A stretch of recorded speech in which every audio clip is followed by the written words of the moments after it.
Hello? Deborah? It's Owen. Owen, hello. Well, you don't sound too happy to hear from me. It's not that. It's just that I've been sitting here waiting for you to call me so you could ask me that question again. I see it. Question you still don't know the answer to, is that it?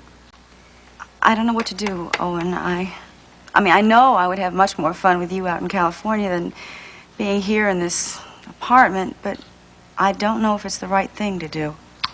Okay, well, listen, I have a suggestion. Why don't you come on over here and we'll discuss it? Come over there to your house? Yeah, well, I have to stay here. The lab is sending over the last set of scenes of Mansion of the Damned, and I thought maybe we could have a look at them together. Well, I don't think that's a very good idea. Well, look, if you're worried about Nola being here, don't. She left. What? Yeah, she left last night without even saying goodbye. She left a note saying that she was going to take a little vacation in the Caribbean. Typical of Nola, of course. You see, I'm the one that's supposed to be leaving, but of course she leaves first. Always a leading character in her own life story. Huh? Owen, there's another reason why I can't come over there. It's because I have a date with Brian and Paige. Brian and Paige? What about? Well, I'm going to their wedding. Owen, didn't they tell you they were getting married? No.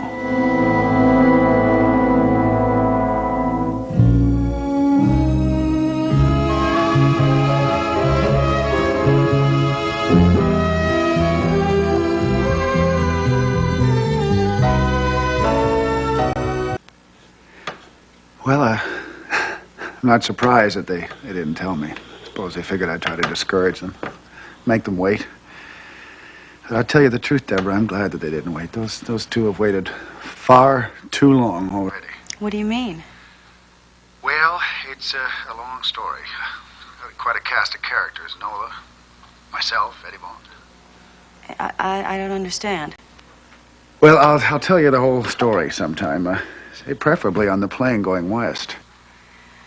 Now, I have to be on that plane soon, Deborah.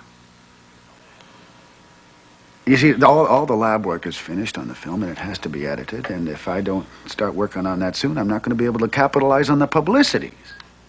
Owen, look, why don't you just go, okay? Deborah, do you realize I'm going to be gone for months? I mean, maybe longer. That's a long time without seeing you. Oh, God, I miss you already. Oh, I miss you too. Ah, Deborah, come on, huh? There couldn't be a more perfect time for you. You've got this forced vacation. And who knows? Maybe you'll change your mind, and not come back.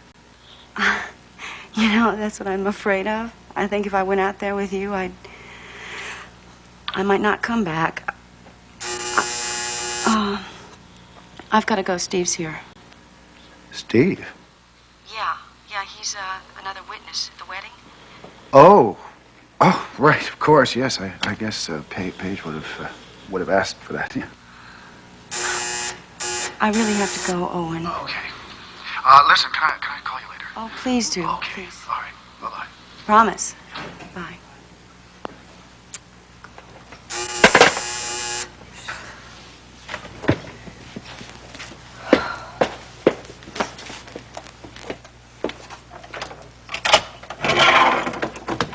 Ready for a wedding? Are the bride and groom ready for a wedding? Oh, yeah, they're all set. They got the blood test, the license came through. I think they got everything. And I got the champagne. Oh, hey, terrific. Ooh, a very good month. You know, I can't wait to see the face on the justice of the peace when he finds out that the newlyweds-to-be both have the same last name.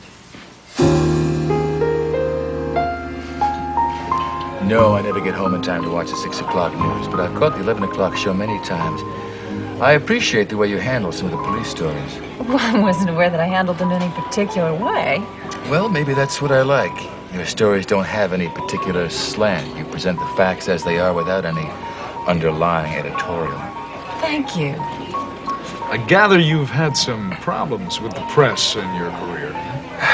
Yes, a few when I was young and foolish. Well, you're still half of that phrase. I'm not going to ask her which half. No, when I was going through the police mill, I adopted a mistrust of the press. I leaned over backwards to try to prove that I wasn't interested in just looking good in the papers, but that I was interested in doing a good job. Yes, and how do you feel now? Well, now I feel a little older and wiser. I learned that if you don't play the political game, the politicians will just play it without you. That's right. Sometimes you wind up being the football. It's exactly what happened. I wound up being transferred out of one department just because... maybe we shouldn't go into that. Oh, wait a minute. This is an unfinished story. Reporters don't like that. Well, it was because of a reporter that I was transferred, and I punched him in the face. Oh, I'm sure you didn't get very good press from him. No. He printed some information about a murder case that I didn't want printed. You know, sometimes we hold back bits of information that might be important clues later on in the case. Right, and you don't want to prejudice a jury. No. Anyway, he printed what he shouldn't have, and I lost my temper, and I lost my job. Well, I'm going to have to be very careful of you, Chief. No, you don't have to worry about that. But one thing I have learned, how to control my temper. And besides, I would never hit a beautiful woman. What? Never? Well, I did once. And I may have to do it again. What with the way the crime rate among women has been rising. I don't just mean victimless crimes. I'm talking about bank robbers, forgers, con artists, you name it. Well, women are also on the other side of the law these days, aren't they? Yes. And Deborah Saxon is a very good example of that, isn't she? Oh, she is an example, that's for sure. I understand she's been suspended for a couple of weeks. That's right. Look, I know you both are good friends of hers.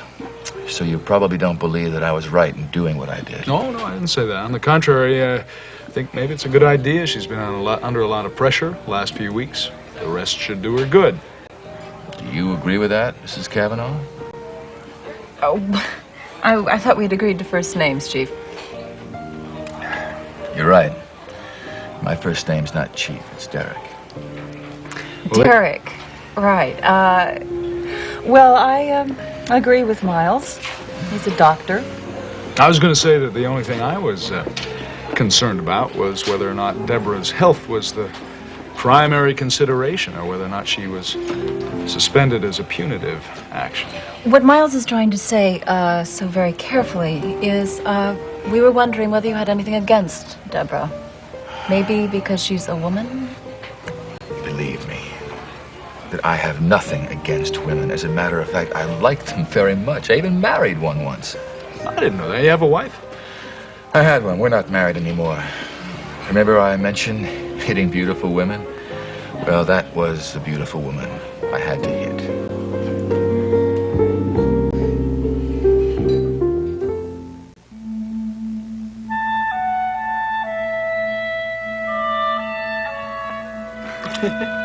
Never been to an elopement before. I'm so nervous. Well, you can imagine how I feel. No idea how long I've waited for this day. Oh, I can top that. I never thought this day would ever come. You know, I always knew that you two had a thing for each other, but I must admit you did a terrific job of hiding your feelings. Well, we had to hide them, Steve. There were certain circumstances. Because you guys thought you were, well, at least you were brought up as brother and sister. Deborah, there was a time when we really thought we were brother and sister. And not just by adoption, by blood. Well, it isn't true, Deborah. We found out the truth now. Hey, you know what they say about the truth, don't you? They're supposed to set you free. This must be an exception since you two are getting married. Whoa, sounds like you've got something against marriage, Steve. Who, me? Oh, no way, no way. I'm just an old-fashioned guy. Well, everybody's here, eh? Yeah. What's it going to be, boys and girls? A double wedding? I'll make you a special 2-for-1 price. My name's Burnside. What's yours? Oh, Mr. Burnside, I'm Steve Guthrie. This is Deborah Saxon. Paige Madison, Brian Madison. Pleased to meet you, sir. Then I expect you two are the marrying couple. No, Mr. Burnside, we are. Paige and I. Didn't you say you were both named Madison? Yes, sir. Yes, we're brother and sister. Paige. Don't worry, it's all legal. Brian, show him the license fast. Oh, right. Well, I better get my glasses out on this one. It's all very, very legal, Mr. Burnside. You can be sure of that. Yes, this is in order, all right. How about these two? Just friends of yours? Just witnesses. Just witnesses. Best man and maid of honor.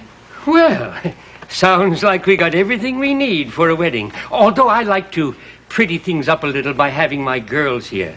They act as witnesses for people who don't bring their own. Mind if I bring them out? It'll only cost you a couple extra bucks. Oh, well, I think we can spring for a couple extra bucks. Thelma, Lilac, come out here. Thelma and Lilac plays piano if you want. Afraid she can only use 2 fingers. What does Lilac do? Never mind. I think we can do this without music, Mr. Burnside. Okay. Young people are always in a hurry. I know that. Lilac, hand me my book, will you? All right. Now, if you two will just take your places in front of me. No, Mr. Burnside. We're not the ones. It's We are. them. Oh, yes, these two. Funny about them having the same last names, isn't it? Where are you from? Oh, I must put the clips in this book. Okay. God. Now, let's get down to the nitty-gritty, as you kids say. Yeah. Dearly beloved, are you sure you don't want some music? It doesn't seem right without any music. I got a nice, soft organ record. It'll only cost a couple of bucks. Good. All right. I think we could do that. Thelma, put on that nice organ record. Lilac plays the piano, but Thelma plays a mean phonograph. All right, then. Everybody set? Sure. Dearly beloved, we are gathered here in the sight of God and in the presence of these witnesses to join together this man and this woman in holy matrimony, which is an honorable estate instituted of God. I require and charge you both, as you stand in the presence of God, to remember that love and the loyalty alone will avail as the foundation of a happy and enduring home. No other human ties are more tender, no other vows more sacred than those you now assume. Brian Madison, will you have this woman to be your wedded wife? Will you love her, comfort her in sickness and in health, and forsaking all others, keep her yourself unto her, so long as you both shall live? I will. Paige Madison, will you have this man to be your wedded husband? Will you love him, comfort him, honor and keep him in sickness and in health, and forsaking all others, keep yourself only unto him, so long as you both shall live? I will. Who has the ring? Oh, Steve. Here, it's just me. Here you go. Yeah. Now, place the ring on her finger and repeat after me. In token and pledge of the vow between us made, with this ring I thee wed. In token and pledge of the vow between us made, with this ring I thee wed. By the authority vested in me and by the law of the state, I now pronounce you man and wife. Whom therefore God hath joined together, let no man put asunder. You may kiss the bride.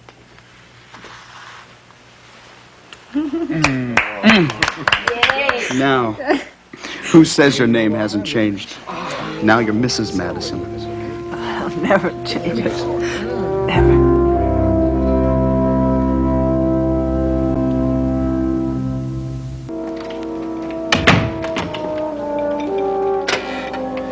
Okay, Joe, I'm ready when you are. Bye.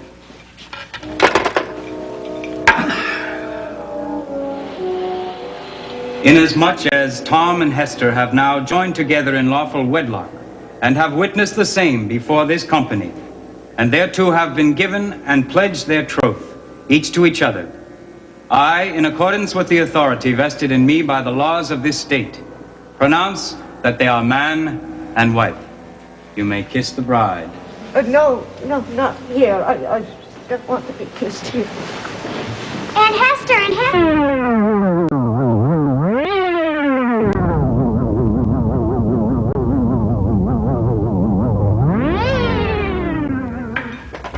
Joe, what happened to the film? I don't know, Mr. Madison. It just started to burn. Oh, my. Huh?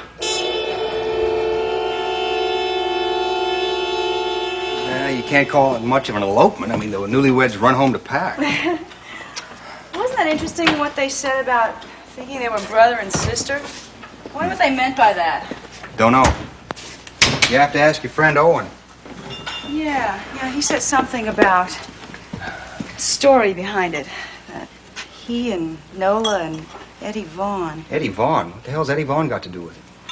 I don't know. Must have been awful for them, though. Being in love with each other and not being able to be together. Yeah, I know the feeling. Ooh. Want some champagne? Steve? Deborah, tell me something. What's going to happen with me? I mean, am I supposed to go my entire life and be in love with you for no damn good reason?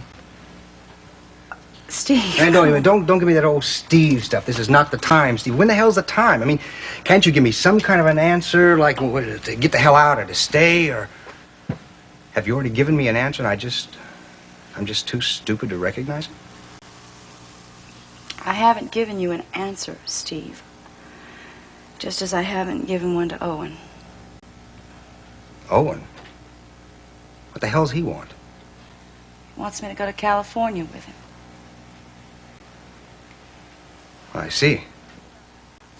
Yeah, he heard about my 2-week suspension, and he's leaving Nola, and, well, she left him. Anyway, she's gone. Perfect. Well, that makes everything just perfect for you. Look, nothing is perfect, Steve. Oh, sure it is. Sure. Owen's gone to California. You have a couple of weeks off. Nola's out of the picture. Brian and Paige are all set. You know, you go to California, you won't ever come back. I'm gonna come back. Are you kidding? Sunny California? Oh, you'll love it out there. Why, you'll be swimming in some hotel swimming pool, looking up, seeing the palm trees swaying back and forth. Oh, the movie stars? And you'll be escorted all around town on the arm of Owen Madison, producer. I can just hear the gossip columns now. Who's that gorgeous redhead on the arm of Owen Madison who's just returned to Tinseltown? Steve, stop it. Oh, yeah, and you'll forget all about Monticello, except for how cold it gets here. Look, my home is here. My work is here. Oh, yes, and that's going to go over real big. I can see it now. The Hollywood Reporter is going to go, ladies and gentlemen, that gorgeous redhead on the arm of Owen Madison isn't a famous movie star. She's a lady cop. Stop it, Steve.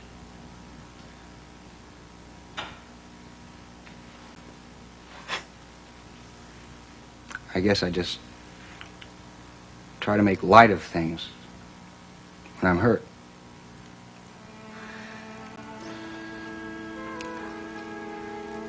I don't know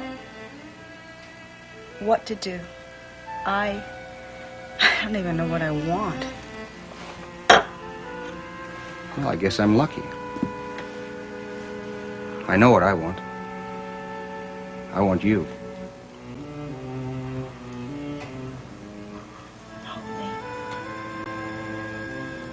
Hold me, Steve. Tell me not to go.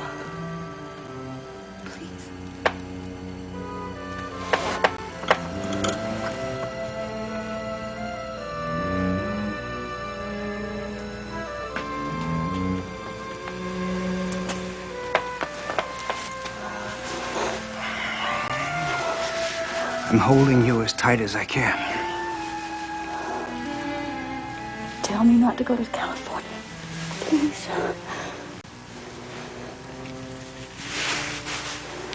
Deborah, would it do any good?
Hey, it's me.